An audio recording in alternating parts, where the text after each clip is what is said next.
in terms of, what to expect, I guess I'll start. Janet alluded to it at the beginning. I think we should expect the states to, particularly the high tax or blue states, to come out swinging. We saw it yesterday with Governor Cuomo's State of the State address. I've heard a lot of rumblings coming out of California with some really novel ideas on how to address the impact of tax reform, particularly at the individual level. Looking at going to a corporate payroll tax, potentially looking at charitable contributions, judicial challenges to the bill. I think that will continue, and it's going to be a really active, interesting ride over the next few months. Janice, what should we expect at the federal level? I think I wouldn't hold my breath for technical corrections. I think by the end of this year, they would love to be able to have a technical corrections package that they could push through. And because it needs 60 votes in the Senate, now they may not be able to pass things anyway in this Congress, but because they need that, they'll save some legislation that Democrats want to enact, like postponing the Cadillac tax on high-cost health plans. Do some of those things so they can tie that to technical corrections and get it done this year. From my perspective, I think the really starting point is to watch what happens in 18 on the state level. The legislative sessions are just starting to come back. We obviously heard from New York just yesterday.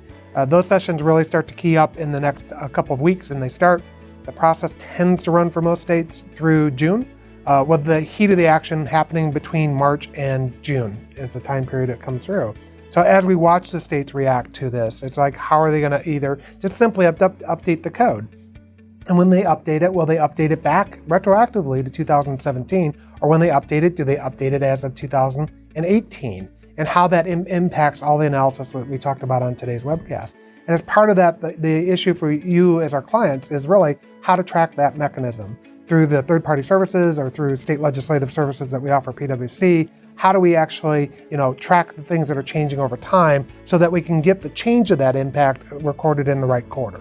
Right? So if a state adopts the Internal Revenue Code on March 31st and you're a calendar year filer, you'd have to think that implication through, right? Obviously, perhaps with the new rules under the SEC, there'd be some latitude as a result of it. But again, it's part of the process we'll be going through the rest of the year.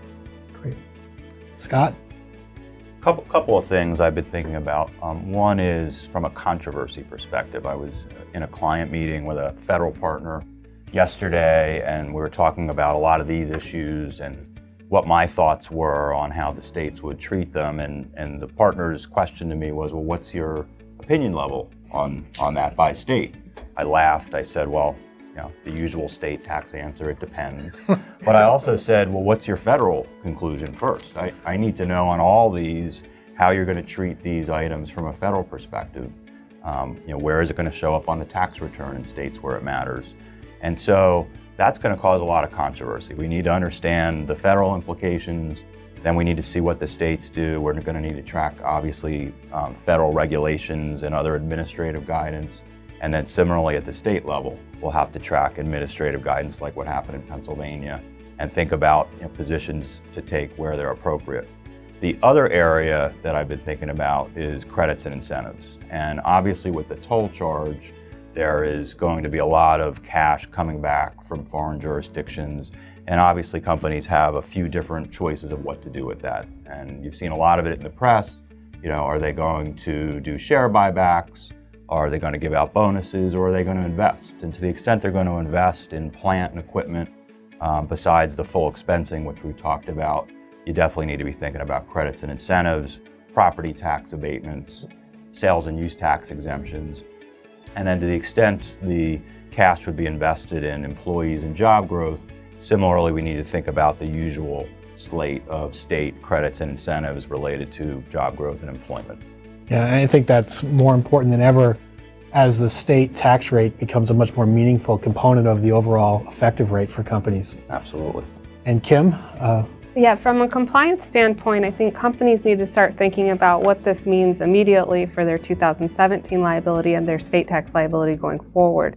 One of the items on the toll charge that Rob had mentioned is the fact that states aren't going to conform to this 8-year payment. And therefore then the question is, this is a toll charge payment that in the conforming states at least would be reported on the 2017 return.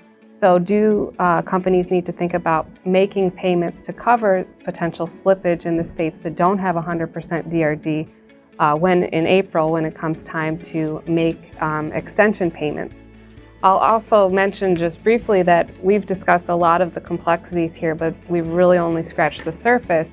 And so state tax departments are really going to be stretched to kind of conform to and consider all of these nuances. And so thinking through state automation tools to allow companies really to comply with all of the nuances and complexities is going to be important. I agree with that one. I think when you think about the toll charge calculation, all the foreign provisions, the 163J calculation, now separate depreciation rules in different states, Right. automation is going to be really, really important. There's a lot to do.